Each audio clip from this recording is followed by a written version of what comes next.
నాన్న అనాథుల పుణ్యక్షేత్రం, అమ్మా నాన్న అనాథుల పుణ్యక్షేత్రం. పిచ్చి చేష్టలకు పరాకాష్ట అంటే ఇదేనేమో. ఈ కారులో దిగే మతిలేని మనిషి ఎంత విచిత్రంగా ప్రవర్తిస్తుందో చూడండి. షేక్పేట ఏరియాలో తిరుగుతుండగా స్థానికులు ఈ అమ్మకు ఆశ్రయం కల్పించారు. కాని పిచ్చి ముదిరి విచిత్రంగా చేష్టలు చేస్తూ సాయం చేసిన వారిపైనే దాడి చేయటం మొదలుపెట్టిందట.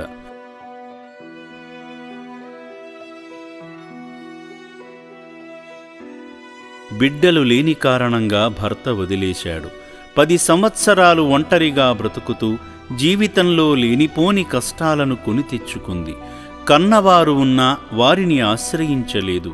తన కాళ్లపై తానే నిలబడాలనుకుందో ఏమో. గతి తప్పింది, మతిపోయింది. పిచ్చిదై ఇదిగో ఇలా కనిపిస్తుంది. నమస్కారం అండి, నేను మీ గట్టు శ్రావణి శంకర్, అమ్మా నాన్న అనాథల పుణ్యక్షేత్రం ఫౌండర్.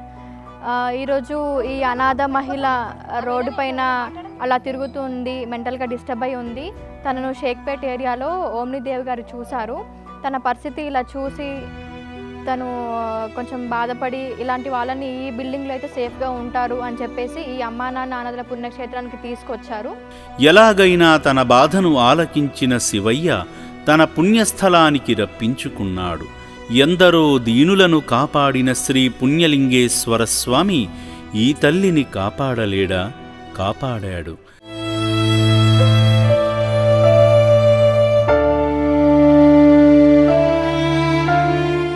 మనకు కనిపించే వింత విచిత్రమైన ఈ మనిషిని నెమ్మదిగా శాంతింపచేశాడు. సేవా సిబ్బంది సాయంతో ఆశ్రమంలోకి మతిలేని ఈ తల్లిని తీసుకువెళ్లారు.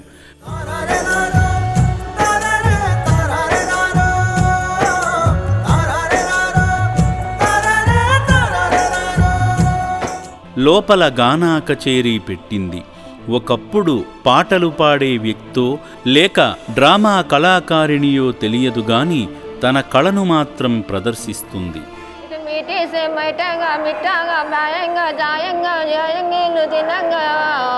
లడ్డు పేడాలు పేడాలు లడ్డు పేడాలు చెక్కీలు మావనంగా. అమ్మా నాన్న అనాథుల పుణ్యక్షేత్రం ఫౌండర్ గట్టు శ్రావణి శంకర్ గారు ఈ పిచ్చి తల్లిని అన్నం తినమని బ్రతిమెలాడినా తినకుండా మొండికేసింది.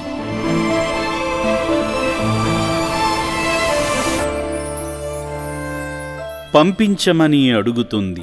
మారం చేసినా వదిలిపెట్టకుండా శ్రీ పుణ్యలింగేశ్వర స్వామి ప్రసాదించే పునర్జన్మ కార్యానికి సేవా సిబ్బంది ఈ పిచ్చి తల్లిని సిద్ధపరిచారు. జుట్టు కత్తిరించారు. చేతివేళ్లకు ఉన్న పిచ్చి ఉంగరాలను తీసివేశారు. మెడలో ఉన్న తాళ్లనూ తీసేశారు.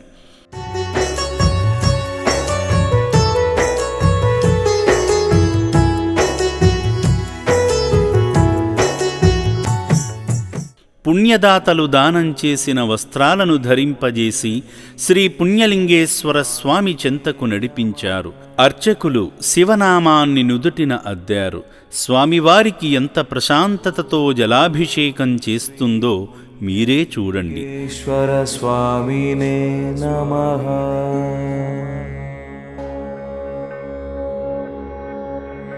ఓం శ్రీ. వచ్చినప్పుడున్న చేష్టలకు ఇప్పుడున్న పవిత్రతకు ఎంత వ్యత్యాసాన్ని శ్రీ పుణ్యలింగేశ్వర స్వామి కల్పించాడో మనకే అర్థమవుతుంది కదా. శ్రీ పుణ్యలింగేశ్వర స్వామినే నమః. ఇంతటి విశిష్టత కలిగిన ఈ పుణ్యక్షేత్రం వందలాది మంది అభాగ్యులకు నూతన జన్మను ప్రసాదింపజేసింది. ఇలాంటి పిచ్చుతల్లుల జీవితాలను మారుస్తున్న పుణ్యలింగేశ్వర స్వామి. ఓం శ్రీ పుణ్యలింగేశ్వర స్వామినే నమః. ఈ అభాగ్యులకు ఒక్క పూట అన్నదానం చేస్తే చిరాయువును అందిస్తున్నాడు. సిరుల సౌభాగ్యాలను కురిపిస్తున్నాడు.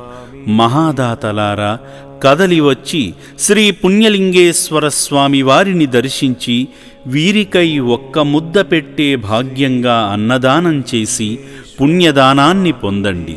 ఓం నమః శివాయ. సర్వే జనాః సుఖినో భవంతు.